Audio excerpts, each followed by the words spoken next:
Hello, welcome to the MBUK podcast. Today we have an absolute legend of mountain biking, World Cup winner and actually a Red Bull Rampage winner too, Cedric Gracia. Welcome to the podcast, Cedric. How are you doing? Pretty good, thank you. Thanks to have me. Yeah, no worries. You've come a long way. You've come all the way from Andorra this morning? Yeah, 6 o'clock, driving, but something strange. It's warmer here than it was in Andorra and Barcelona. There we go. Weird. Yeah, on warm Spain? little island. Yeah. It's overrated now. It's quite wet, muddy, slowly sinking into the sea. But sure, yeah, we'll take fine. it. Yeah, Just yeah, be in we'll take Bristol. We want to talk to you about your career. You know, you've had like an illustrious career of racing and post-racing. You've been involved with lots of brands. You've done lots of different things. There's the aforementioned Rampage. You've worked with bike brands and commentary and stuff. So, you've had a really interesting career that spanned decades. Can we go back to where it all started? BMX, right? BMX, yeah. Yeah. And you were about 6, is that right? Yeah, around, 6. I guess I did BMX because I think my parents was like, that kid need to do something. Too much energy. I think, ADD or whatever it was, like I couldn't stay still. Then I like to be on 2 wheels. And I remember I saw pictures of mom sleeping on the bench and I'm turning around with my bike with the extra wheels, the stabilizer. Yeah, stabilizer, and just turn until I fall asleep on the bike. And she's like, all right, now we can go home. Because I guess I was really turbulent at home and I need to have that exercise. And it started with BMX after. Dad is like, bring him to the races. Then, start like this. Did your dad race then, or was your dad involved? He was a road cyclist. Okay. Road cycling. And I was going to the races and I was always telling Mom, why Dad is always last or he'd never finish the race? He's like, Dad is really tired and it's difficult road cycling. I'm like, no, you just have to win. Pedal harder than everyone else. And after that, I was like, okay, I think I'm going to take Cedric to the races of BMX and I'm going to stop road cycling. But it was funny. I never understand because Dad was like, he was a rugby player, but every time I watch him at the rugby game, he was not playing the ball. Right. It was just like, he was waiting for the engage, boo. And after you go road cycling, and it's 2 sports totally different. Quite very different. Yeah, exactly. Yeah. I'm like, what is he doing? Then I was basically the only cyclist after that. Like I was doing rugby, but everyone was like, my brother really soccer, and he was BMX before he went for soccer, and I'm the only one who stayed in cycling. You stuck with BMX for a while. You raced. Yeah, until 11 or 12 years old. Mm-hmm. For the last world champ, I think was in France, in Castellet. Yeah, I liked it, but I get bored after a while because I was doing skiing at the same time. I was doing skiing, BMX, and BMX was only racing, and I started really early, and around 11 I was getting bored because it was just like going every Wednesday or Saturday in the weekend, and every Wednesday for training and just doing laps and laps, and I stopped before the really dirt jump showing up because I think I would definitely jump into dirt jump because that's what I liked it to do, just jumping. And I get focused in skiing. I went to Chamonix and do ski school and did a French team for a couple of years. Yeah, because you were basically a pro in skiing, right? Yeah. But it was so difficult because I had to pay for everything and I didn't have money. I was young and Dad was paying and Mom was paying and they had normal work like normal people. Then they was paying for me to be in school. And I had to pay my skis and my trips to go to the races. And after when I went to the ski team, French team, the trips was free, but I still have to pay my skis, my poles, and you do slalom, super G, giant, downhill. Then it's a lot of skis, trainings for skis, and then in one point. I was in a family during the weekend because I was too young to live alone. I have an apartment. Then the guy was starting downhill, and he's like, Cedric, come with us. It's not BMX, but it's cool. We have fun. And I'm like, really? They had like helmet, like ski helmet with no visor. They had like huge protection. They have 2 brakes. Front brakes. I'm like, I'm coming from BMX. I don't use front brakes. And one day I went and actually I had a lot of fun. I had a Proflex bike, with I had a bumper. I had the stamp we moved. The flex stamp. I had a fork they had tokens in there, the RST 400, I think it was, and I had another bumper on the back, no angles, but I had fun, and we was in Chamonix doing that, and I'm like, it's pretty good.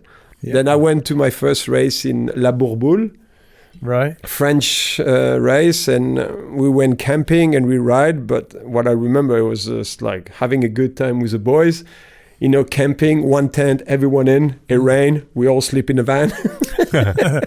And I think I liked more like the full trip with the boys and having a good time. Like I was not looking line, just riding down. And I think I got 15 overall, and I was cadet. And I got third in junior, and Commencal hit me up. It was like, Cedric, you have to race. I'm like, no, I hang out with the boys. No, we sponsor you. I'm like, means like I don't have to pay for anything. It's like, you will have a hotel. Then I start with Sun. Because that was Max Commencal. Max Commencal, right? Yeah. He was working for Sun. Sun. He was working for Sun, and he started mountain biking. Yeah. But it was a long time. I didn't talk to him because I stopped BMX with him. But for all those years. Yeah, he was BMX before, yeah, exactly. Right? And he's like, no problem. But I kind of feel guilty of sleeping in a hotel when my friends still go to the races and sleep in the van. And I'm like, I was sleeping in the van with them, and we all go and take a shower in my room. Then, and after that, it started that way. Wow. So did you get sponsorship after your first season of racing? Right away. I did one race with a bike. One race. It's like, I sponsor you. I'm like, what does that mean? Like the old days? The old days, it was, giving you the free stuff and pay for your travel. And just for that, I was like, that's a winning game. Yeah. I'm not going to spend any money. I'm going to have a bike. And I show up to the next race. I had a brand new bike. I had a tent and a mechanic. And my friends were still hanging out with me. Then after, they're like, okay, we're going to give, because I couldn't drive. I was too young. My friends said, we bring you to the races with a van. I'm like, cool, Max. You pay the gasoline. Say, I pay for all this. Then I bring all my friends for free. And it was good. I could give back a little bit to the boys. Yeah. Then we share everything, and it was super rad, and I had a good time. And after, start winning. And I mean, when you're in a team like this, it's not pretty easy to win, of course, not because I was young. I was racing with junior. It was a high level already. And I didn't know I works really downhill. I was coming from BMX. I just wanted to just do runs with the friends and just follow each other. I don't even look lines. I couldn't understand why people stop on the side of the track to look at the lines. I was just like going where the bike is going, foot out, flat pedals, and just like pin. Because you did your first world champs in '95, is that right, in Vale? Yeah, right? Yeah. I was cadet, but I had a special paper for French team to be able to race in junior. Yeah, that's right. And I got third, I think, behind Vulios and Thomas Misser. Yeah. But the track was good because it was high altitude. I remember, but we had already good bikes. So you were on Sun at that point. Yeah. Okay. But the bike, when you don't know anything better, like. You realize later on that what you had at the time was really good. So you weren't aware of other people kind of being in awe of that bike. I remember it really well. Like that team was kind of like the powerhouse, right? Yeah. You, Nico, and Caro, Fabian. Yeah. It was just a team of... Gachet in the beginning, Sabrina Jeannier, later down the line. It was just a bunch of winners. Yeah, but crazy. We didn't know really, because... For me, the most important thing is to be with the friends, and it was like Florent Poussin. It was like my brother. Then I was always with him. We practiced together. Gachet was more on his own. He was older guy, but more like the winner with Vuliers, and we was just the young guys. Like just I try to pin and try to actually win or not, or actually have fun. Like winning was not even the process really for me. It was just like blast it down and try to survive and have fun and do more runs and more runs. Like that was my problem. I was doing 15 runs a day. I was. And they were long tracks. Yeah. Like 6 minutes. Yeah. But by the time it comes to race, I was so tired. but I was happy. I was happy. Why you didn't win? I was like, I couldn't even see the lines. But it was good. Like, it was sick, but it was high altitude. You know, it was hard to breathe and it was dusty, hard to find the grip. I mean, we had 2 tires. I mean, how many tires choice we had before, like just intersection and V brakes and. So you came third in Vale in 94, and then in 95 you were junior world champ. So second season straight in at world champ. Kierzarten, I think. And I won the overall. I beat Vulius that day, but at the time they don't give you the jersey for overall. Yeah. Right. Okay. That's why Anne-Caroline Chausson, if you look at the history, she didn't even show up to the podium. Because she's never going to. Because Missy won. Right. She beat Missy. Then she's like, I'm not going to the podium. I'm like, who cares? It doesn't matter. We're going to party hard tonight. But at the old days, I remember I was racing with Marcus Klossman and all those guys. But Kierzarten was good because it was really wet. And it was a good time. You used to do well in the wet, didn't you? You always seemed to. Yeah, I don't know why. You seem to do really well. I remember seeing some of the Leger races and stuff. And with Speedy when I crashed on the last corner and Steve won my first year on Cannondale. I remember, and my dad told me, watch out, the last corner, it's a big ride, really deep. And I'm like, I think I don't know. Last corner, over the bar. A big crash. Yeah, I went over the bar, landed with the bike, and I could hear my dad. I told you, you're so stupid. And I ran to the finish and got second. Yeah. But it was good time. Leger was good. The bikes that you were on when you started, you were on the Sun team, which was, a legendary team, and everyone was sort of really stoked on it. What was the bike actually like? Obviously we're talking now 210 mil travel or whatever it is, or 200 mil forks and big brakes. What were you riding on at that point? I mean, we had the first, in the beginning, 91, we had that Sugino wheels on the back with XL, hardtail, and we had the Judy Rock Sharks. And I mean, I was a kind of bike, but we break them a lot.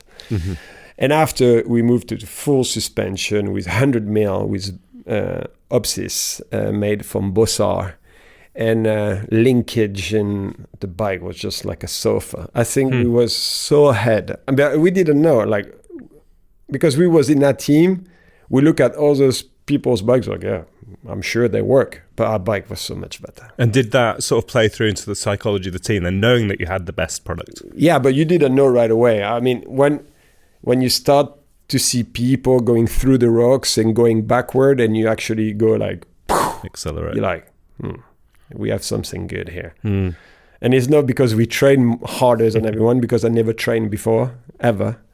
I didn't know what was a road bike, especially when you come from BMX, just doing sprints. It's like, I'm not going the road bike. I was doing PlayStation.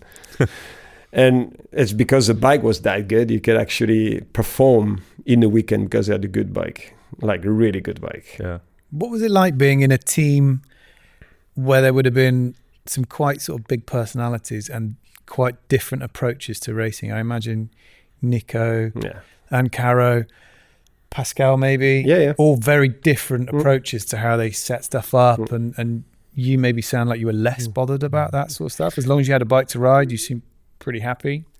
I was happy until one point, when you always want more, and I see Vulius winning all the time. All the focus was on him.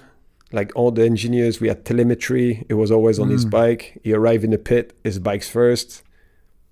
And you're like, I want to be that guy. Even if you're not really competitive, because I wasn't in the beginning. Oh, really? But I never really. The only part I didn't like during the weekend is race day. Because I'm just going to wait for one run. Yeah. When the days before I could do 15 runs, and I was like, and then you don't like the beep, beep, beep, and everyone look at you at the start, and you're like, everyone is stressed, and you're like, oh. But when you go after 5 meters, you're on your own. You're on your own, and it's okay. But it was kind of hard. But Anne-Caroline was always really cool because she was like my little sister, and I look what she do, and she was really focused, but at the same time she could loosen up.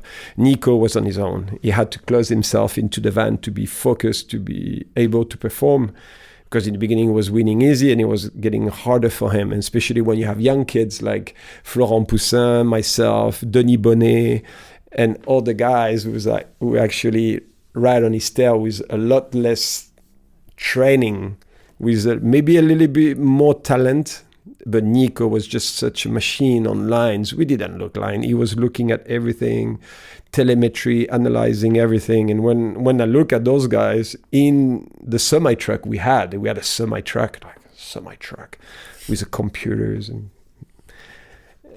I was like, wow, he's working hard. But I didn't want to be this guy.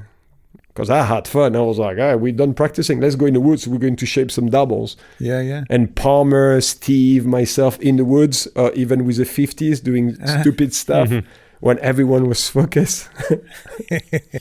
But of course, it was difficult, different mentality. But at the end of the day, as long as you are with your friend, and I was with my really good friend, I didn't care. It was good.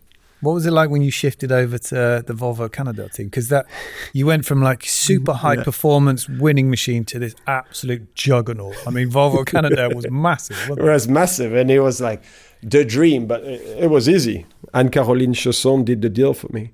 Really? Yeah, I wasn't even aware. For me, I was like, okay, we go to Mont Saint-Anne, is world champ. Good. I know Chausson had deals, but I didn't have offers yet. For me, I was like on Sun. My friend is on Sun. We stay on Sun, no problem. Yeah. And we had a little altercation with my bike was not working. I didn't want to ride the linkage he asked me to ride. I wanted to have a softer linkage because I want to have a bike with. I ride with a lot of sag. He's like, no, you need to go higher. You know, your bike need to ride 20-25%. And I feel like the bike was really stiff, and I didn't like it. I wanted to have a bike which, like, even if I hit the crank on the ground, I feel good. And we had altercation a little bit, and I was like, they pissed me off. And I was with my friend, and we start riding, and Chausson always disappear. And I'm like, where is Anne?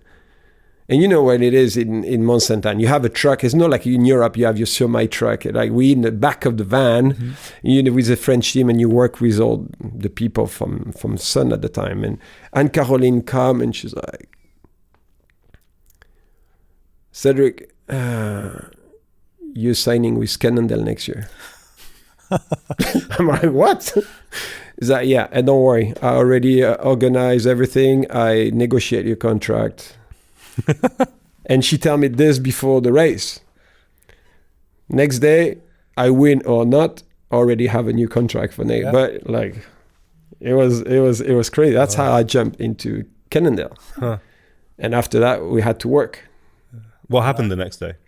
Well, next day, I think I crashed or I broke my derailleur, I think. But I was a contender to win because I was like 4th or 5th in practice. You've done well there. Yeah. Before. Yeah, look at the results. I knew I could have it, but I don't know.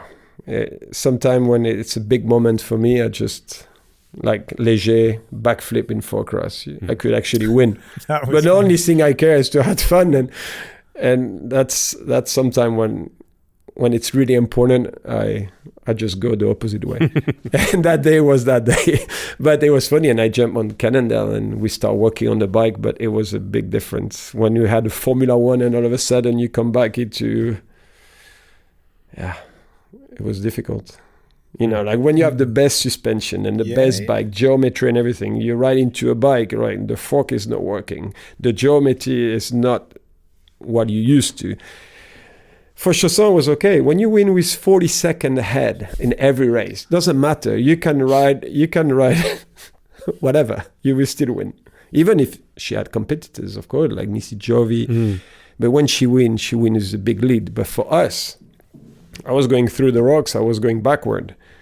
Then we had to fix problems, work with the engineers, and it was hard. But I was praying every weekend that it rains. Because when it rains, like everything kind of is right? Exactly.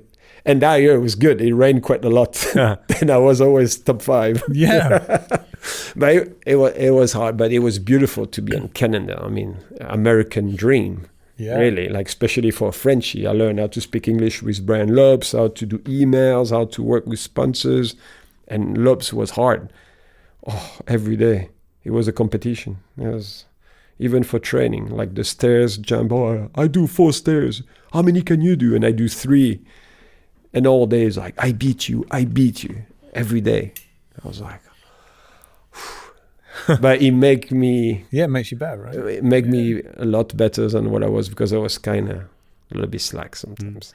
Did you enjoy working with Cannondale on the technical side of the bike? Yeah, it was, because engineers, that's the first time I could actually work with engineers about geometries, what I wanted, and I started to be better and feel a lot more stuff and do more as well testing for Fox at the time when we had the moto suspension, but we find out that it was not competitive enough. Then we went to Manitou, and all of a sudden it was a big release for me because the bike was actually going somewhere. I was not like going backwards. Same with brakes. We had internal brake from Coda brakes, and like the brakes from Cannondale, and I had problem with overheating, and we switched to Ace. I remember at the day it was like, yeah, okay, we have a good fork, we have brakes to stop. Oh, we can go big now. But when you come for like such a Formula One bike, like so advanced, and all of a sudden, and the level goes up, whoo, hard work. Yeah, all of a sudden, I'm like, oh, it's going to be tough. I had to pedals in the rocks to make sure I keep the speed. Before I just like, whoop, easy. Were Cannondale aware that their product was maybe not as good? Did they give you a bit more leeway then in terms of results and sort of how you were doing? No. Charlie was tough, but when he saw me in Léger getting second, crashing over the bar behind Steve, he's like, oh, we're good. Chausson won. Charlie was, oh, we're good. And I mean, Volvo Cannondale at the time, and I mean, you have to be at the top. And we have Engstrom as well, who was really good in the wet. No, we was doing really good, but they was aware, like, we're not happy. And Chausson she was winning, but she was not happy. Okay. Then, yeah, we was hard on them. It's like, hey, guys, if you guys want us to win every weekend, we need better stuff. But... Did they turn it around quite quick? No. Yeah, it took a while. Took a long time, and we had issue as well, like of braking stuff too. Like I mean, in Caprun, I land so far. When you remember when Sean Palmer lost his bottom racket there, I jumped. My headset went. Eek! I passed the finish. I'm like, wow. My bike is slack. My mechanic took the bike. I was like, and that's why I was like, ooh. We had to switch frames, quite often, because the aluminum it was so thin for competition. We work on weight, and but I never slapped 1.5. But we had some issue. Like I'm sure everyone had issue. I mean. Palmer had one, but and after they realized we had to work hard if we want to be number one. It was cool, like it was cool to be with the Americans. And back then, I think it's fair to say pretty much all the top racers also did work with Joule originally, and then Fourcross. It kind of looked like you were having a great time while that was happening. That was kind of right in your wheelhouse, right? You really enjoyed that. Yeah, that's a little bit like the story with Mom, sleeping when I turn around. It's like in a weekend, it was not enough for me to do downhill. I wanted more. And when I see those guys in dual slalom having so much fun, I'm like, I want to do that. Jump, coming from BMX. I mean, I'm not going to be the worst of all those guys. I'm going to jump in. And I started to do really good. And Lobs was looking at me. He was like, make sure you qualify here in this block, and I qualify there like this. You can beat all the other guys, and I take care of the other side of the bracket, and we go to the final. Oh, you have plans. You have big plans.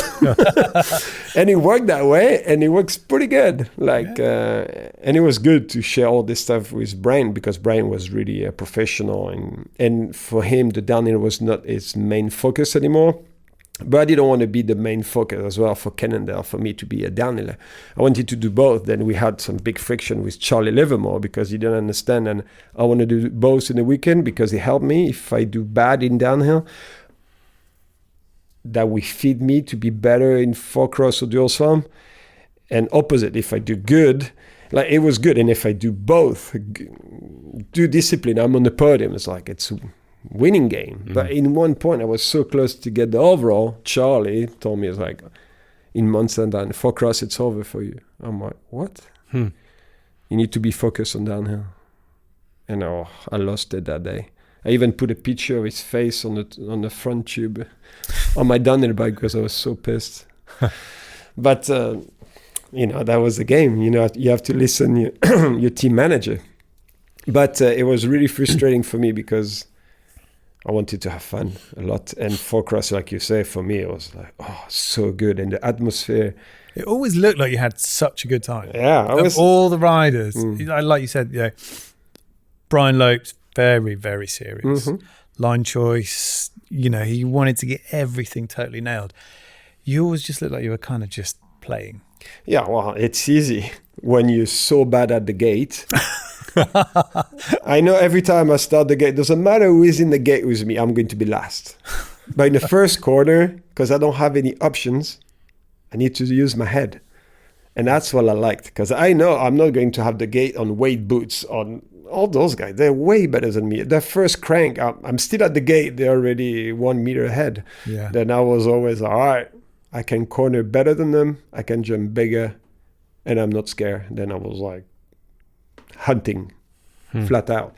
I was kind of not organized when I was first because I was like, well, that's not normal. I was looking around and panicking. And I felt like a madman. I was like, they're going to catch me. And I was afraid of another Cedric, cutting in your inside on the last corner. Then I was closing all the doors. It was crazy. But yeah, I enjoyed a lot because it was really cool, and the public was so good, and it gave you so much. When you do a trek or you jump for them, everyone, especially at Fort William, everyone was like, I was about to say, do you have a favourite sort of memory? Fort William was gnarly. It was Doing the so big good. quad at the end. Oh, the quad. Yeah, it was good with a lefty too. Yeah. Did you have to learn how to exit that way? Yeah, exactly. No, it was a good way. That's good. But I had to put my feet. If not, I was touching. Yeah. I was touching. But no, it was really good. It was really good, and And you won the downhill there as well. Where? Fort William. Yeah, I did. I don't know how, but I did. Yeah. Got down first. Quickest. Yeah. Do you think would the World Cups be better if they brought Fourcross back? Would you like to see it return? Oh, I would love to, because I think it made an excitement, and it was good for people to watch because it's there. But I understand as well it costs a lot of money to make a track just to break it after the race. Just leave it. Yeah. You're going to spend that money. Just leave it for the kids or whatever, or just make the jump safer, but keep it like they did in Val di Sole. Then they use it every year. I think that was really good, and it was easy to film, couple cameras, and it was a crowd. And at night, it was even better because people was like, coming with a family or with a friend, having a beer, having a good time. It was really good because you see the action right there. It's good. Downhill, you have to be in one spot.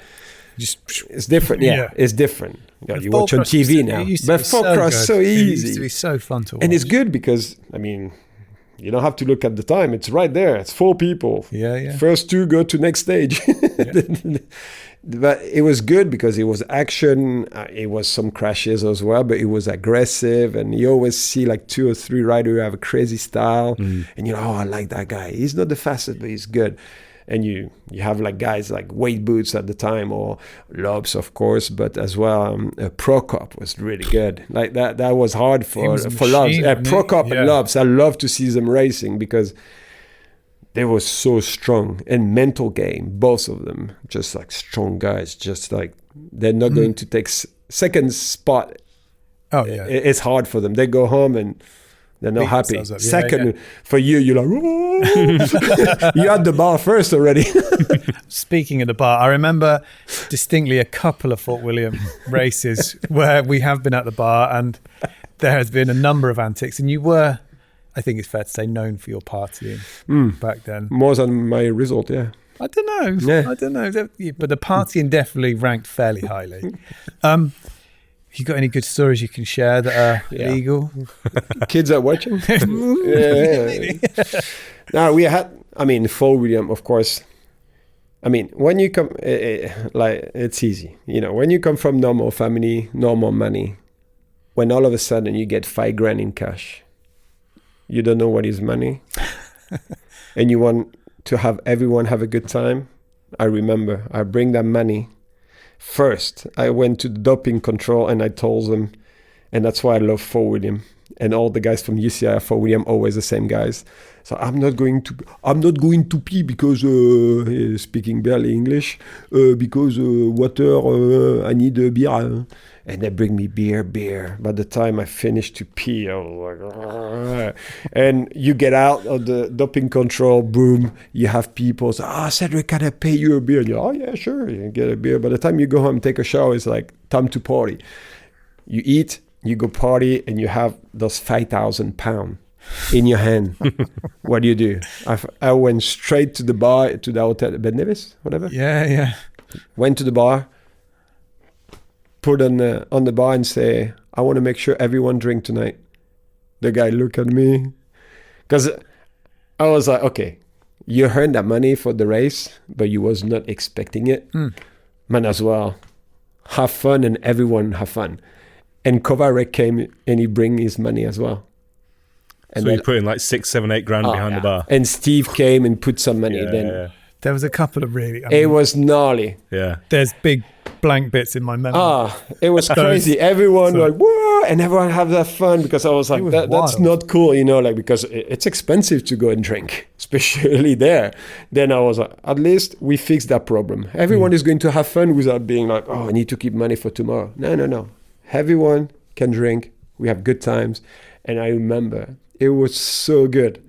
Then we finished the party upstairs with Kovarek, with they don't have the fire extinguisher machine, they have the big, I open the water and we fight. And next day when I took the plane, flutch on the carpet, and I was not allowed to come back in the hotel anymore for a couple of years. Can't imagine why. Yeah, why was that? But that party was so good, and with Kovarek, we had so much fun. And I remember going to the airport and I was not so fresh. The only thing I had in my pocket was £5. That's what I had left. That's wild, isn't it? Yeah, but good. Worth it though. Yeah. There you go. Any I've day. got a good Kovarek story, but I'll have to share it after this. I guess alongside that, you also competed in Rampage, right? We should probably talk about that. You didn't just compete, you won. With Steve, we decided one day to go because we was in Vegas. Right. Let's go and see, and we had the bikes. Then we went there. We looked at it. Steve didn't even build the bike yet. I was up there checking stuff, try to understand what we have to do and the line, and it was quite simple. Like it was like 4 ridge or whatever. And I looked one was like almost straight and couple of corners, like but big jump, but in line, because I mean they're all blind, and at the time it's like barely a rack, to don't dive in that dust. Then I tried 2 jumps. I'm like, this is fun, but it's hard to don't go over the bar when you land. You could go high, do big drops, but when you land, you're going to think at least by 20 or 30 centimeters, your wheels, then you have to make sure you don't get bucked. Steve's still down there, in the car, bike in the car. I do the line, I put the rocks, I look the line. And Steve built the bike, he's like, I'm going to take your line. I'm like, yeah. We went up, no practice. Steve, no practice. I tell him, okay, this is a jump, you go down, you have this. But not even concern, no problem. And last jump, be careful, last jump is really high, it's steep, and it's super soft. And Steve started before me. And I see Steve like full World Cup. Rah! I regain. Where is he going? The run, perfect. Like so good. Everyone at the start was like, he's a racer. Last drop. Ging! Over the bar. Crash. And build the bike straight into the car. I was like, I'm done. But it was crazy, and that's how we started. And I actually liked it. It was good. It was like, but I was kind of nervous as well because everyone is from free ride, like already have movie segment, and one. You just because it was quite established when you were going. Right? Oh yeah. And they look at those racers, and we all come with like jerseys with all the sponsors, and they all have like shorts and like super cool, and we're like beat board, and we're like. okay. But the guys was cool. Really cool, like Richie and even Bender. He was eating his gum. I don't know what was in that gum. With like motocross boots, and I couldn't even look at him. Like, he told me, I'm going to jump that, and it was a cliff. I'm like, no. He start, and I look around, and he crashed. And I'm like, wow. That's so you weren't tempted to follow him? No. I was like, this I can do it. This, no. And I'm not interested because it's kind of scary, Rampage. You see things on TV, it's one thing. Because before we watch on TV, everyone was like, easy. Oh, those guys are free rider. We racers, we beat them. When you're there, though, you're like, wow, okay. A lot more respect. You turn down. How many times did you compete there? I don't remember. 1, 2, 3 or 4 times. Okay. 3, I don't know. I know I crashed once. I went to the hospital. Okay. Yeah, not so good. The year before I won. I was going to say, so my second attempt I won. Yeah, First time I got third. Yeah. Second time I won. Because your success rate is pretty decent. Considering you said like you went in as a racer and it was actually, you felt like you were really having to step up because it was quite different. Yeah, I didn't want to have like people beat me and be like, look, those racers, they show up at Rampage and they're not so good.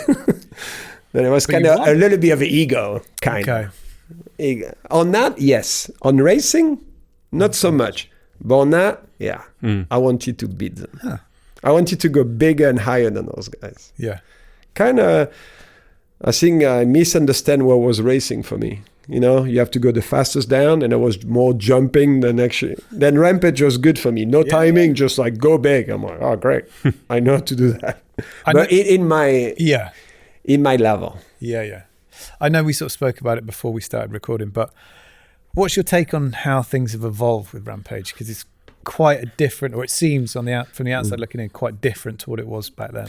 Wow, back there it was like basically ski free riding into mountain biking. I mean, no work or barely, just to see your line while you're jumping to make sure you don't jump in the dish, and a little bit of racking to make sure you don't land too much in the dust to crash. But it was your mechanic and yourself, one rack and one shovel. Then, I mean, on 2 days, you cannot do much. Then yeah. Really? That's it. No water, nothing. That's why I liked it. Because if at the time they let us build stuff, I don't have enough tricks to do something like slope style. Yeah, but like tabletops, no hands, a flip, because a skier told me how to do it just before, and I was okay, I'm going to do it then. But today I could not do it because the landing are hard. I mean, it's no escape. Yeah. Today you crash, you hurt, because I mean the landing are tough and they're built. I'm really impressed of what they do, those guys, like especially Brendan Fairclough with his line, you know, a little bit outside the thinking outside the box. That's what I liked. But yeah, I think, I mean, you know, now if they crash, they're going to hurt because they go high, really fast. It's super steep. The jumps are huge. If they're huge on TV, can you imagine how big they are in real life? I mean, the last Rampage I did, I couldn't even sleep. The first day, I'm not going to jump anything. Second day, I cannot jumping anything. Third day, the same. Fourth day, I'm like, maybe I can do that drop, like the Oakley Sender. And I woke up one day at 8 o'clock. I did it with Lacondegui. I opened it and Lacondegui jumped it. And I was so happy I didn't even finish the line. I went straight to the hotel and sleep because I didn't sleep for 3 or 4 days because I was so scared. It's really intimidating. And basically you come to your head and you convince yourself you can do it. And this is hard. I couldn't sleep at night. Then you wake up, you're tired, you're stressed for a week. That's why after this event, we all go to Vegas and just release the pressure, because for 1 week, you don't know if you're going to get out the desert alive. And that was hard for me, because I know what I'm capable, but if I want to make it, I need a little bit more than this. And I was not ready anymore to do this. I was so scared. And when you're European, you don't have much insurance. Doesn't matter what insurance you have in Europe. When you go to the United States, you crash, you pay. And it cost me $150,000 1 year. 150, that's what I win during the year. Gone. In one day. And not partying. No. In a hospital like this. Oh my God. In the worst trauma center in Las Vegas, when people die from shotguns on the side of me. That was the worst, I think. Like gang fight. Wild. Do you like where Rampage has gone then? Would you like to see it back to its sort of old school roots of like just big free ride lines? Doesn't matter what I think really, but yeah, of course I would like to, because I'm so afraid. I'm afraid what we see this year already is like, I mean, could change your life. I don't know about the evolution, but maybe we should. We can have the same show with less practice and smaller jump. I think, in my opinion, and I would be as much as a fan than I was before, because you have to survive lines, maybe more creative on lines, maybe less on tricks, but use all the ridges, and because that was the point before. You have to use as much of the ridge you can do and make sure the judge see you all the time. If they don't see you, they cannot judge you. But now they have TV everywhere. They can see basically everything. But maybe come back something more reasonable, but maybe with more style. Of course, they have like crazy style, but maybe turn it down a bit before something really big happen. Just to change tact a little, when it came to your parts in films and stuff like that, did you get noticed through Rampage, or was it racing that kind of got you noticed first, do you think? Because you appeared in some of those sort of more free-ridey films. It was that... A bit of both, maybe. Yeah, we tried to do it between races, but at the end of the day, I wanted to do it so much I could sacrifice training or testing to go and film for New World Disorder. Oh, really? For me, that was the best movie. Like, I mean, all the movies before, like Crank and all that stuff, was insane. But this, it was good because they select you to be in their movie. And for me, it was good because no timing, no competition, just you, your bike, and the helicopter. And rolling! And that big helmet with 16 mil, and if you crash, you basically die because it was so heavy. But all those segments, it was so good because you are with people who are coming from the movie industry. Because that was big time. It was like, good. New World Disorder was so good. For me, we was all waiting for a segment because we never knew. Like, you go shoot there, you decide the area, or they decide for you. You have racing, but between racings, you go there because you need your segment. You want your segment because that's basically, I don't know, like maybe going to Festival de Cannes to see a movie for a premiere. That's what it was for us. Today, you see so many videos. It's like normal to see videos. But before, being in a video, you're like, oh, this is good. And we had movie premiere in Vegas, VIP table. We all dress up, and you discover your segment on TV. Some people see sometimes because I live in Canada and they was based in Nelson, then the Canadians see the segment and choose the music. But I was in Europe and they couldn't send me the fine to see if I was happy with my segment.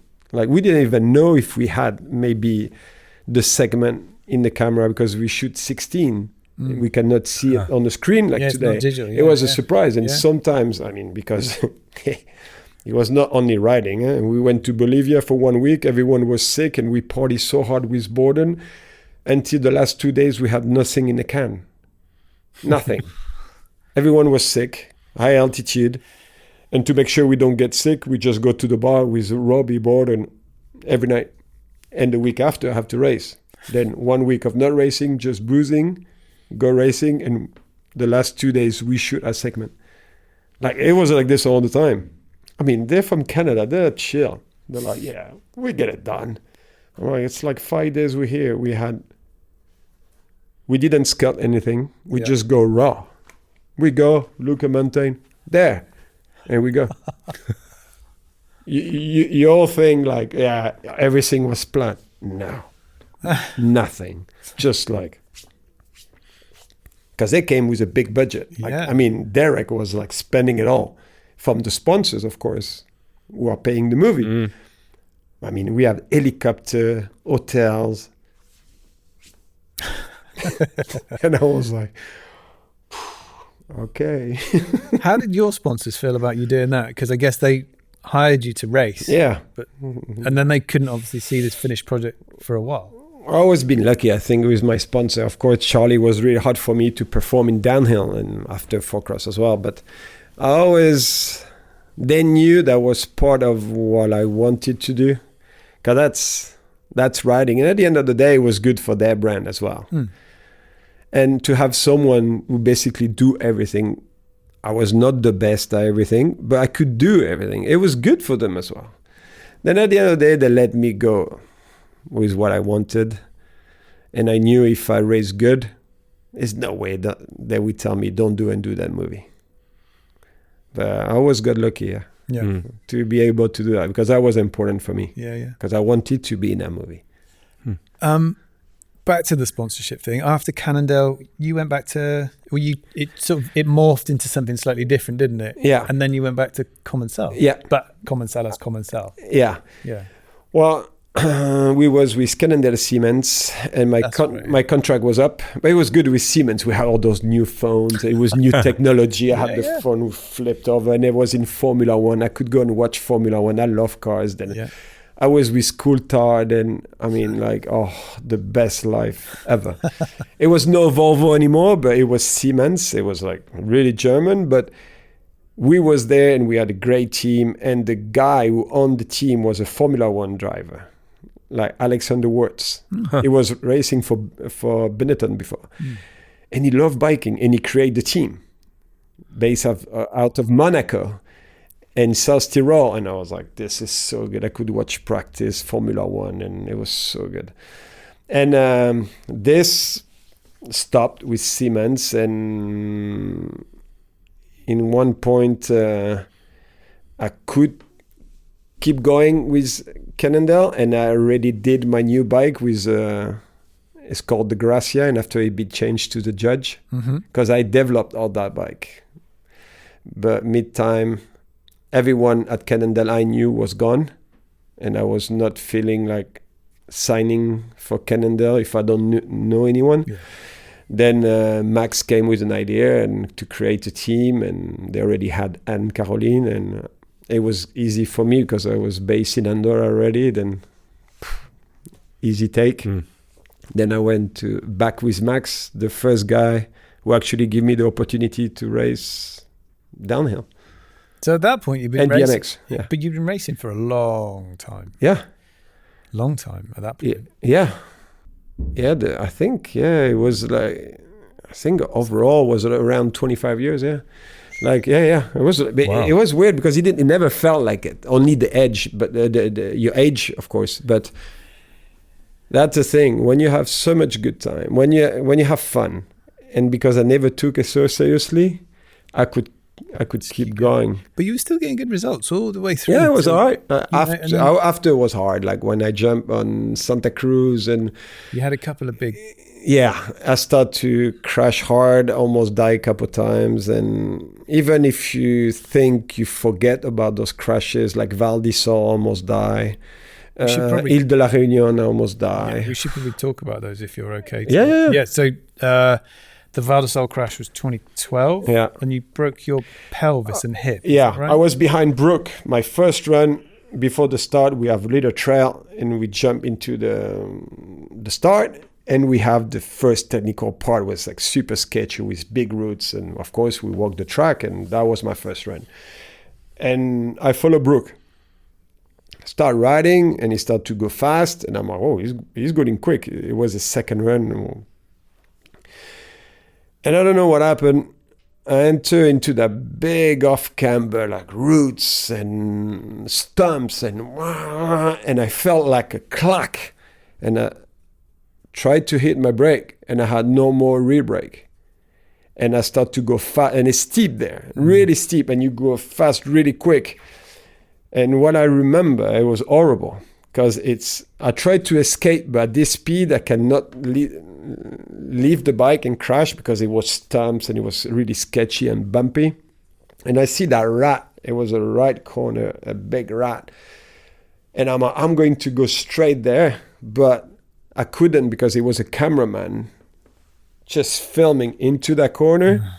If I hit the cameraman at my speed, I kill him. Then I decide to jump into the corner, and I just get, because I couldn't stop, so much pressure, like I had to get G out of the bike, and I start to do feet, legs, and I land on my last tumble. I saw like a log, like a stump, like this big, and I know I'm going to hit it. And I'm supposed to hit it on my back, but when I saw it, I grabbed my leg. You know when you go into the swimming pool and jump? I did that, and I just got hit there. And it hurt so bad. I tried to get up, and I remember one part was only moving. And I saw the cameraman, and the guy was taking photo. He was almost crying and white, and I was like, it hurt so bad. Then they have to take me out, and we find out that I broke my pelvis in 40 pieces. 40? Oh, shattered it. They find bones on the back, in my back. But for 1 week and a half, I stayed in a hospital in Trentino, the biggest trauma center in Italy. No one would take the risk of doing the operation. I was leaking everywhere. They tried to fix it. I did a syndrome de tablets, like I filled up with blood. I almost died twice. And in one point, I called my wife at the time. I'm like, if you don't come and pick me up, I will die in the next few days. And she came with my family, and she signed all the waiver because I was 8 hemoglobin, and you cannot travel if you're more than 11 or 12.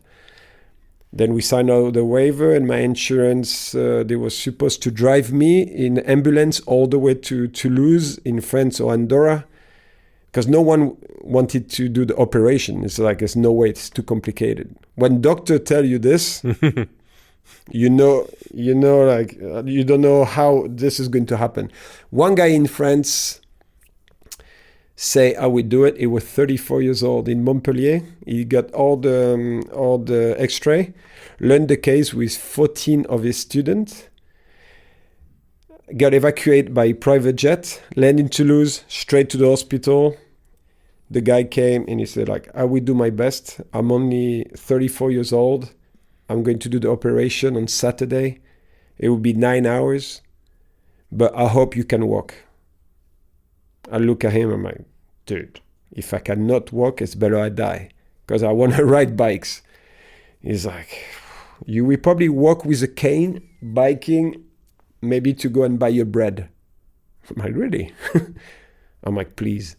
Then I'm like, please don't party. I know Friday night, it's a big party in France, with the nurses and everything. I'm like, no, don't do that. And yeah, I did the surgery, and 4 months later, I was riding bikes.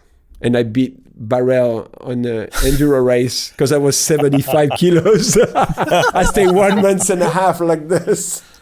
Look, dude, it was not 1 month and a half in hospital. They have to use a crane to lift me because you get dizzy. Take 2 days. Yeah, it was not. It was a bad one. Yeah. Speaking of bad ones, though, a year later. There we go. Yeah, you packed it in, didn't you? Yeah, Reunion Island, the Mega Avalanche. Yeah. What happened there? Easy. The boys. Every year we go there, we rent a house. Everyone bring the family. My friends have kids and stuff. We rent a house and we go ride. And of course, I ride to try to win. They ride for fun. It's more we use a trip. We go there, raining like all the time at the top, slippery, sketchy. And I remember, I'm like, oh, my stomach hurt. And I go to the forest and I come back with only one sock and they're all laughing. I'm like, what happened? I'm like, oh, my stomach hurt. And we start laughing and start riding, having a good time. But at the end of the ride, it's like super easy ride, but it's really greasy. It's like in the sugar cane and it's like, a tractor path, like go there, hit the corner, start sliding, crash. My bar is dragging on the ground like MotoGP style, and they stop into a rock. and I'm still clipped in, and just my handlebar go like this. Here with the liver. And it even broke my stamp and everything. And it hurt so bad, from the impact. And I'm like this on the ground. My friends are still behind because I open the line all the time. Yeah. But by the time they come, it takes quite a bit of time because I go easy. And then my friend, one is have a restaurant, the other one is a pilot in Air France. They don't ride every day. And I look my pants and it's all red. Like the red, like I open it, I go like this. And it just like blood everywhere, and I see a big gash, like huge. I could put my fist in. And I look the blood, and I see like a tube. I was a vein. I grab it, and I put it into my hip. Put my finger. My friend arrived like, help, help. I tell him in French, help, help. I'm going to die. I have 10 minutes. All my friends, one take the helmet off. My other friend still filming, and he have his helmet in. He see all the blood and have a river already, and he put his knee on the top of my hand and grab my shoulders. We stay an hour like this. Normally it's 10 minutes, but I was like kind of fading at the end, but I heard the copter and I almost fell in sleep, and my friend yelled at me. He's like, Cedric, no. But because at the same time, I know I'm going. Then I'm giving my cars, everything have to be recorded because I have a testament, but it was not updated. And I'm like, make sure the house is for so that. So you're trying to do that? Yeah, I have everything on camera, everything. Fuck. It's on National Geographic as well. I give all the footage, the raw footage. And I'm telling like, okay, this is paid, don't worry, this, because you're going. I know I'm dying. And it's about... What did that feel like? What? Good, for me, good. Because, they all talk about the tunnel. I never see any tunnel. When I fall asleep, the only thing I remember is like I watching TV. When you feel good in your sofa, watching a movie? Same. Like this. Really? But I could hear the voice. Really? And that's why I get up and I walk. Holy shit. No, it's horrible. But all this and you're going. Then it's a matter of time. But you fight for your friends because for you feel good. You feel like, like when you don't have gas, when you're cooking. Same. Your body is so intelligent. You just shut it down and it feels good. And it's easy to go because it feels good. But you have to fight because you see your friend. And the worst for me was to see, how do you call it? Like the eyes of fears of your friends. Yeah, they must have been so scared. They know they're losing someone.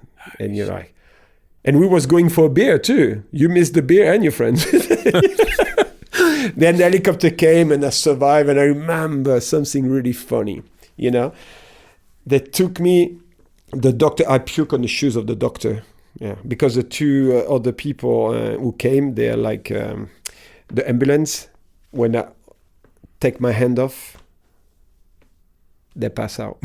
Oh, God. That's not what you need. And I start yelling at them.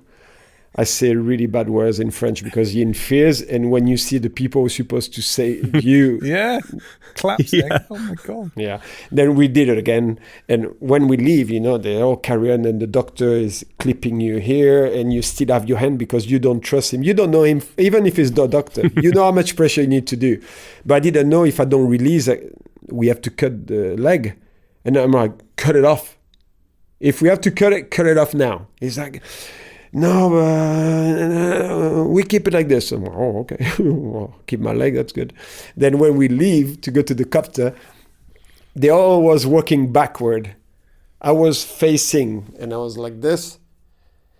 And when they lift me, they didn't turn. Then they start walking backward, some of them. I'm like, guys, it's okay. We can stop for a second, and you guys can turn. It will be a lot easier for you to walk. Because the copter was like 500 meters in the field. And I start laughing and I was like, oh, fuck yeah. But please go a little bit faster because I don't have much blood. I think like I had really low because it was a river. And I arrived and I got lucky because one guy was in holiday who is a specialist. He's French. He was a specialist on veins. No. He was in holiday. And his son called him. He was at the beach. He's like, hey, Cedric Gracia, I think it's really, really bad. Go to the hospital. He's going to be evacuated by helicopter. I arrived. He was in holiday. He had the white blues. And he said, yeah, my son told me you crashed. And he was a specialist on vein. He clipped the vein, filled up me 3 bags, and I went to the surgery. Wow. And instead of putting a tube, he took the saphen vein. Then I didn't take out because I have varices, you know. And he said, I'm glad you didn't do it because if not, I couldn't not use that to make another piece of vein. And I was like, good. And it's all okay. Yeah. 3 days later, I was out. I remember I was so stoked. I jump on the bike, I drink a beer, and I smoke a cigarette. Real sportsman. Yeah, sportsman. I was like, hey, I was that close. Better have a cigarette. Invincible. A cigarette would be cool. I was like that. But I was stoked to be alive. Max has got a story related to this. Hi. Go on. Well, I don't know if you probably won't be able to hear my story for my. Well, I'll say it. Yeah. So Max was on a first aid training course. Oh, you watched that video then? They showed that video. Yeah, they did. They showed the video on how. Seen it beforehand, Yeah. 'cause it was quite a Yeah, famous video. they called me if it was all right because National Geographic asked me for the footage and they wanted to put on TV and I was like, yeah, we're going to pay you guys. And I'm like, yeah, wow, to tell our story. It's like, we don't need to get paid really. No, I insist.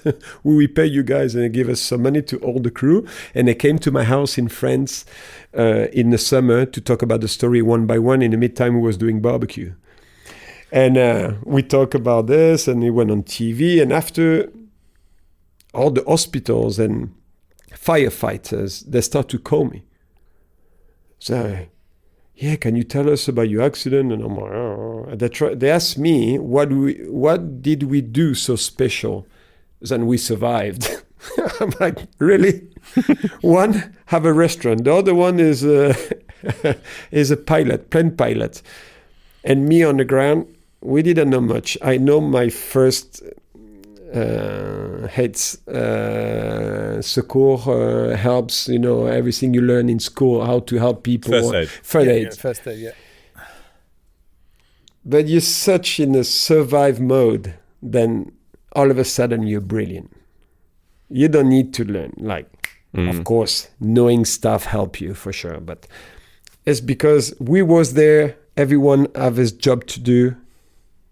It's either you die or you try to survive somehow. Then it was hard to explain to those people and say, yeah, but you definitely did something special. I'm like, no, I didn't. I was just like, I was more feared to die for my friends. That was my really the only thing. But yeah, they start to show it everywhere, and there's people call me, we watch you on TV. And last week I did my blood. I give my blood.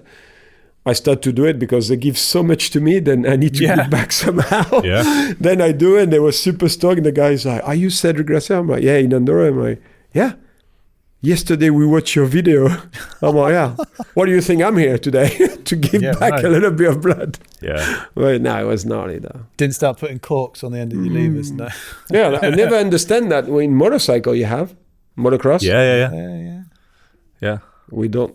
We make a prototype. There we go. We do testing. Outside of racing, you've been involved in like various different side projects along the way. How did you get involved with Forestell bikes, for example? They're based in Andorra. Yeah, it was easy. Like Ilya, one of the guys who moved to Andorra, is a really fan of mountain biking. But I met Ilya when I was coming back from Argentina, from a shooting or from a race. And I meet him in the airport. And the guy came to, I didn't know him. He came to me, he's like, Cedric, I'm a super fan. And he was there for the Dakar. And he worked for Astana, the big thing. And I'm, cool. And that's it. He said, hello, blah, blah. I was there for the Dakar. He's like, yeah, I'm going back to Andorra.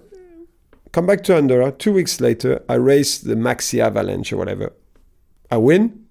And I see that guy in front of me. It's like, hey, you remember me? I'm Ilya. I'm like, yeah, I remember you. What are you doing here? Oh, I see it was a race. I came here. I want to see the country. He moved to Andorra. And he told me a little bit what he's doing. He's running Astana. He owned the name Astana and everything. Then he's like, yeah, I would like to create bikes. Oh, yeah, that's not that easy. No, but I want to make an industry. I want to make bikes. And you should be the guy to make those bikes. And I can make you dream bikes. And I'm like, you know how much it costs to make bikes? He's like, money is not a problem. And I'm like, oh, great. And I had a good deal with Santa Cruz. But I didn't want to race anymore. I wanted to be involved into projects. But I'm not an engineer. I didn't stay in school too long either. But I think I can feel stuff. Then I can help with the engineers. Who some of the engineers sometimes don't ride. Some people rides and they're really good. And that's really important, an engineer who can ride. But they didn't have that. They have great engineers that took it from car racing, aviation, and as well to car development in Dakar. Then they create that and they're like, okay, and they are partners with another guy. And they came to me with an offer. And they're like, we're going to create the bike of your dream. I'm like, wow, I don't even know what is a bike of my dream. But let's go. But it all sounds so good. But I'm like, where are we going to make them? And they're like, yeah, we can make them in China or in Taiwan. I'm like, nah, let's make it here. And they're like, okay, let's make it in Europe. I'm like, if we make it something, let's make it in Andorra. I don't want to take a flight all the time over there. And it came the COVID. Then we start to create the bikes, get prototypes, engines, battery, testing every day. It was all good. And all of a sudden, my friend who hired me got fired because something happened between both of them. And I realized that the money was not the money from my friend. It was the money from the other guy who was investing. But the other guy didn't know much about biking. Ilya liked biking. It was his dream project, really. Then it started to be difficult. And after we went into some problem, then I was not getting paid. Yeah. And after a while, I told them, like, hey, guys, I did my part of the job. But when you don't have the same people you was talking from the beginning to the new people involved, they don't know what was really said and signed. Then it was difficult and we start to move on. But I start to be tired of it. And I'm like, okay, we stop that way. But the project was good in the beginning because when you have people cool, enthusiastic and people from different industry coming into the plan was really good because everyone has his little ideas and it was good to write prototype as well to see from the beginning to the final product. That was really good. Yeah. But I know as well, it costs a fortune to make stuff like just to make the buildings with all the painting area and the development for the firmware and the batteries and building the bikes. And I mean, starting a full factory from ground. That's wild, isn't it? Then, it was wild, yeah. But it was really interesting at the same time. Not the best memory of my life, but at the end of the day, like, I was part of something totally new and like a big revolution in my world, really. I mean, you're competing against all those big boys there, you know? Well, speaking of big boys, you're on Giant now. Yeah. What I wanted to ask was not so much just about Giant, but you've been in the game for a long, long time. How do you go about sort of deciding who you're going to work with? Because you've got a few sort of long-term sponsors that you've been around for, for a long time with, Lezyme, for example. What does that sort of look like for you? How do you kind of go? You go shopping for sponsors, or do they come to you? They used to come to me. I could choose. Yeah. Of course, when you don't race anymore, you don't choose. Like, some of them come to you. Yeah. And you you go and see some of the brand you like, and you always dream to work with. Yeah. But I'm pretty known in the bike industry to stay for a long time into a brand base, because if they decide me and I decide their brand, it's for a reason. I'm not going to change every year because I don't think it's correct. You cannot say 1 year this is the best and the year after, oh no, this is the best. And I always did that in my life. I always tried to pick, and I always been lucky because I meet really great people and who have faith in me. But I find some bad ones as well, where you think you have a good one, and all of a sudden you're like, oh, the only thing. And I learned this when I was on the ground. All of a sudden I had no more sponsor. The only people I had was Santa Cruz. Really? Yeah, all gone. Huh. All gone. When you stay in the hospital for too long. Yeah, God, but that's real life. It's like you're losing your job, but all of a sudden, you have a house to pay, you have this or this and this, and everyone's thinking mountain biking, you loaded. No, when you lose everything in your contract after 3 months, we cannot perform, you're losing this much of your salary. And 6 months, this much, and after 8 months is nothing anymore. But you still have to pay all the stuff. And I had a team running, and a house I have to pay. And I mean, normal life stuff. Then I learned that, okay, now I'm going to choose my boys. Okay. So you've been pretty selective, and obviously Yeah. And not only for the money, because a lot of people was thinking all the time, yeah, Cedric, you just go for the money. No, I had good money before because I deserve it for them on the result. For me, I don't know if I deserved it, but I always try my best. But if they pay me that money, it's because, I mean, they're like, oh, he's worth it. Then I was not the highest paid, and I shouldn't be because I was not the best. But I think I was pretty lucky, and because of sponsor, they keep me for a long time. And I always went for longer partnership than higher salary for a shorter time. I always prefer longer, and I always refuse my prize money. I prefer to be paid more and no prize money, because I don't function with a carrot like a donkey. Because I was scared to be obsessed with the money. Because when you come from normal family, all of a sudden you get really big money, and this is your drive. Okay. It could be good for winning some races if your drive is the money, but I was scared of like being that guy. It's like just going for the money.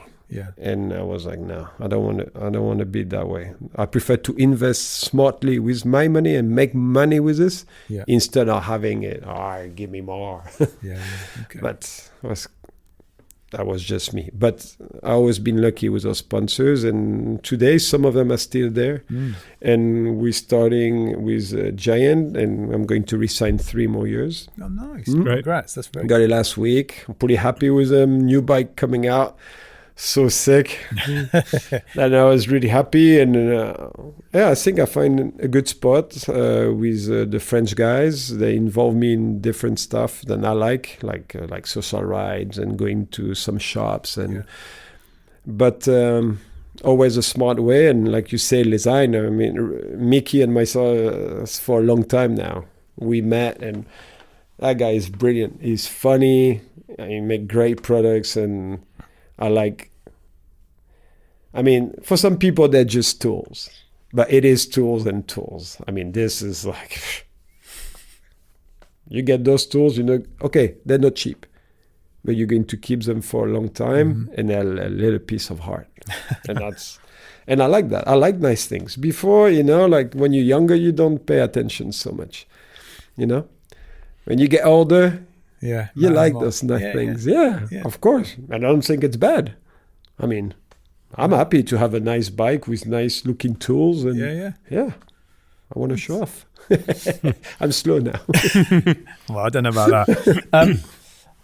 Away from the actual riding, you've also been involved with commentary.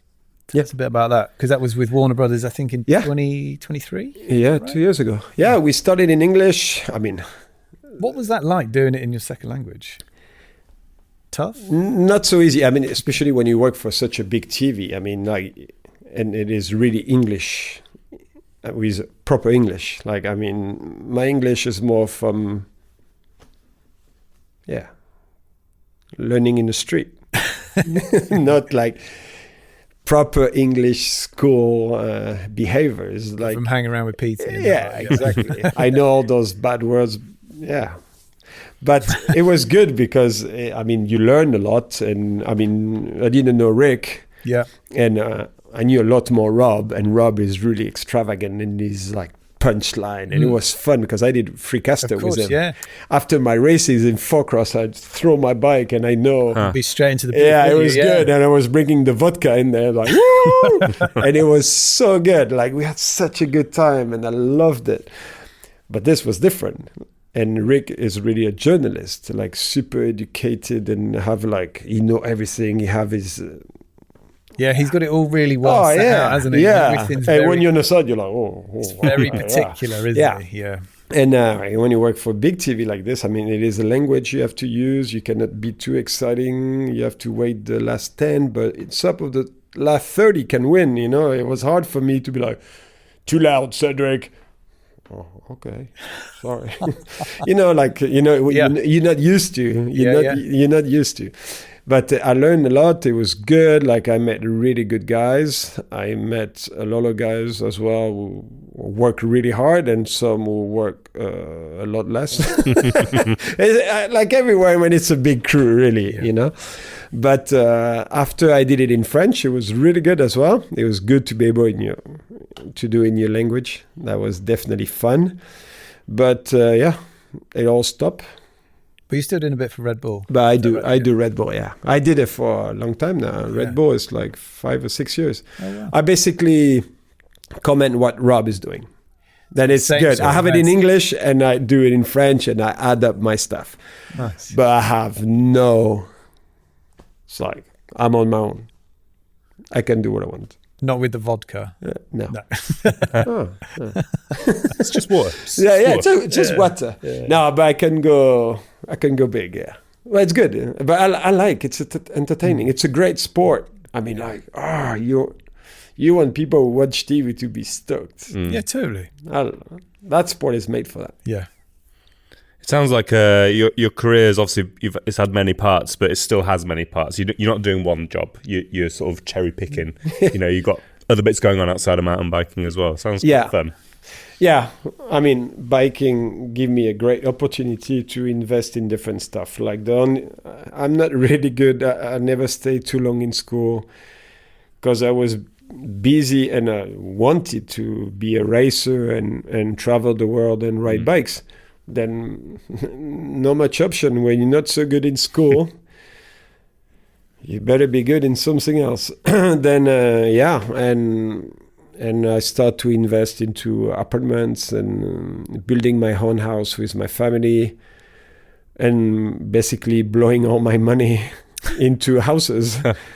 Well, at least it made me learn how to live with little money and all the rest of the money going for building. Yeah, and it was good because today, that's my income. Yeah, that's what it is. I bought houses and apartments, and when I was making a little bit more, I buy cars, import cars, and like a lot of American cars in the beginning. When I was going to the races, 2 days before, I was going to all the dealerships and shop for cars before I go to the races. And I knew exactly what we bought. Yeah. And I put on a container and ship it and after sell it to soccer players and stuff who have Lamborghinis and Ferrari, but they didn't have H2 or Dodge Ram. Right. Then I start to double my money on this. Huh. And I was like, wow, I need to race this. I make that money on 2 cars. I make half of it. I'm like, I'm not that good in counting, but that's good odds. Yeah, then like all of a sudden you're brilliant. Especially when the only way for you to drive those nice cars, if you invest and you're going to make money, and especially when the dollar was low and I was getting I was getting paid in dollar. If I put it in my bank, that money doesn't do much. But if I spend it there and I bring and I sell it in euro and the difference of the money, that's where you... Then Yeah, The ball is rolling and you learn quick. Yeah. That's cool. And after the dollar was even, the containers was expensive and not so much hype anymore on American car, I decided to go for exotic cars. Mm-hmm. And when you're a dream, when you're a kid, the only thing I care is like to, after Playmobiles, is to have those red Ferraris when you can open the doors and that's the only thing I care. Like really, I could blow all my money. I'm so stupid for cars. Like really, I'm glad. I'm glad I have the houses. But sometimes when I do good in houses, that money I do cars, and when I do good on cars, that money go to houses. It's like Fourcross and downhill, you know. Okay. So you do good there, you know. Yeah, because that's the only thing I really like. But they're expensive. That's a problem. I wish I had a different taste sometimes. Because, but they're good. That's what I love and make me happy just to clean them. Can I ask what have you got at the moment? Have you got anything fun? You have some fun things. Yeah, I have. Right now, I sold all the nice. I had the GT4 RS Way Sash. Sold that because those new cars was good, but it's hard to get them. And when you get them, sometimes you make money, but sometimes you can sit. Like I had the Sterato for a while, couldn't sell it for a year. We're talking about 300,000 sitting in your garage, you know. And that's a lot of money. Yeah, because I still know what is a euro. You know, your asset, but sometimes to have those 300 in the bank is not getting better because the bank is taking it and you're losing money. You don't know why.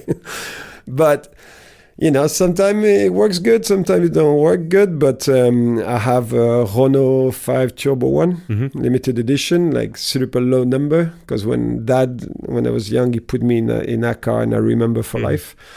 I have a Clio V6 Phase 1. Classic. Yeah, because I like it. Yeah. And I have a 512 BB. Okay. For me, the flat 12. Yeah. I like Ferrari for a long time.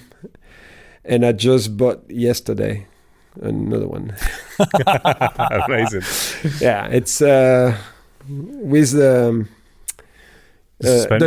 door goes open like that. Yeah, it's Lambo. But which one? 91. I haven't got a clue. Diablo? Yeah. Wow. Yeah. That's cool. A dream car. That's serious cool. Yeah, I got that and I was happy, but my bank was not happy. They don't understand me. They think I'm crazy. But hey, one life. You know, when you're on the ground and you're 100%. Bleeding, doesn't matter. Yeah, right. I don't care to have money in the bank. Cool well. I'm blowing it all. Yeah.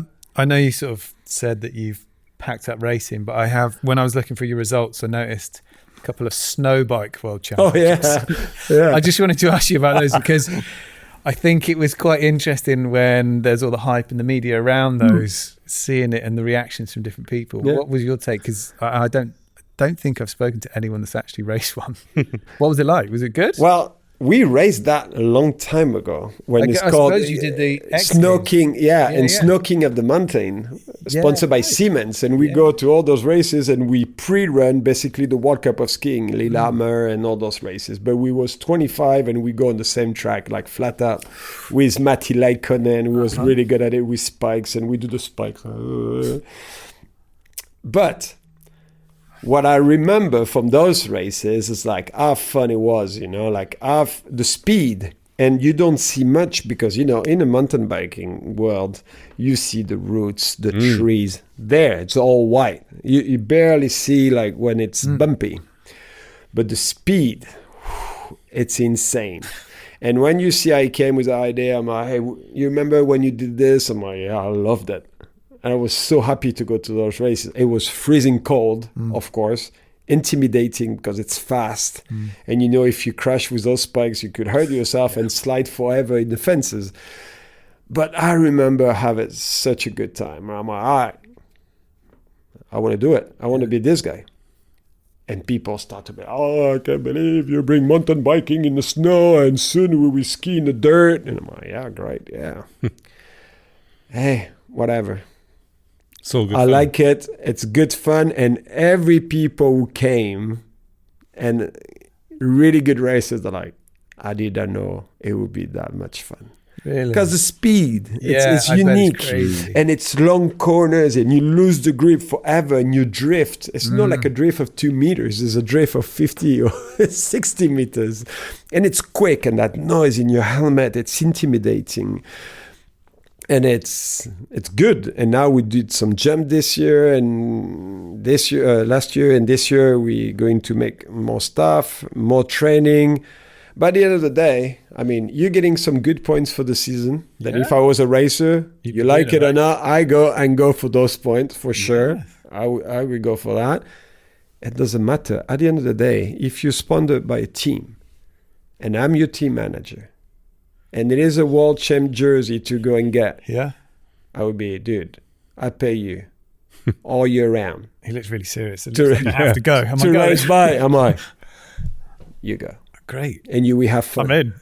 All right? Yeah, all right. Let's go. But the adrenaline though, like, sometimes you want to touch a rain, you're like, no. And it's fighting. You're fighting with your brain. Your brain say, break. But your other friend's like, no, don't break. And you're like, ah.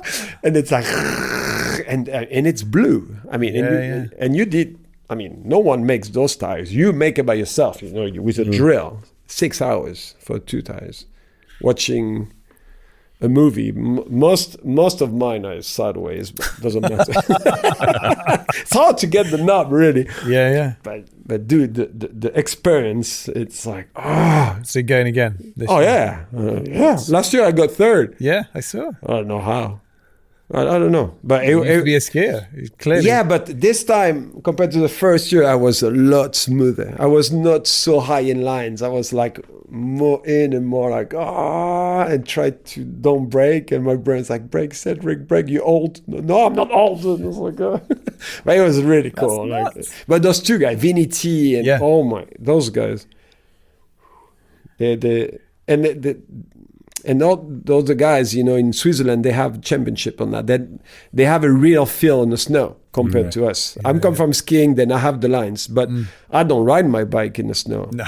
Last year, I just went for the race. Yeah. I didn't even train before.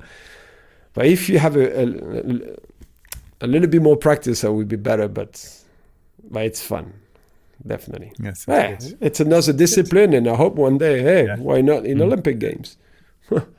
That would be the first time mountain biking would be an Olympic game beside cross country. Yeah. Before we wrap up, it'd be good to get your take on. We spoke about the new Giant Rain earlier. What's your general sort of take on e-bikes? You a big fan? Yeah. Well, let's put it this way: if I didn't have e-bike, I would probably not ride as much. So, do you not ride sort of non-assist bikes now? My downhill bike, I ride in the bike park a little bit, but it's so comfy that I don't feel in danger. Then what I do in bike park, either I ride my e-bike or I ride my Reign. But the Reign is too fast for me. Like, it's quick. Yeah. It's so quick. Yeah. I mean, you got more squirrely because it's a smaller bike. But downhill bike, I mean, you're like... easy. You need to go so quick to actually feel a rush or go into a World Cup track. Yeah, the World Cup track, you feel it, like especially in Andorra. It's steep, so it's fast, rough. Yeah. But my e-bike, every day. Yeah. I jump in, tired or not tired, I don't care. If I'm really tired, I put more help. If I feel good, perfect. All day. Let's have nice. All day. 3 hours. I don't ride more than 3 hours. I do 3 hours because that's what I like to ride. And I do sections, and I can leave from home. I don't need to put my bike in the car. I just ride. I go there. I go to this mountain. I go down. Oh, I have more battery. I go there. That's what it's... For me, that's what is riding. Yeah. And at home, if I don't have an e-bike, I mean, I live in Pyrenees. It's like this. They do Tour de France there. On a normal muscular bike, I would do one day, and next day I would be useless. I think that's a That's a great place to end this. I think so. Cedric, it's been an absolute pleasure having you here. We really appreciate you coming all the way over from Barcelona, from Andorra this morning. You're going to stick around for Rider of the Year, which is incredible. So yeah, thanks so much for coming down. And it's been a real a lot of great stories. Yeah, thanks. You really thanks, appreciated guys. it. Thank you so much. Stories are fun. Yeah, it's been good. I hope you've enjoyed this podcast. Of course, if you've enjoyed it, give it a like, subscribe, all that stuff. And if you want to see another podcast with an absolute legend of mountain biking, then of course we spoke to Rob Warner a few months ago, and you'll see that video on screen now.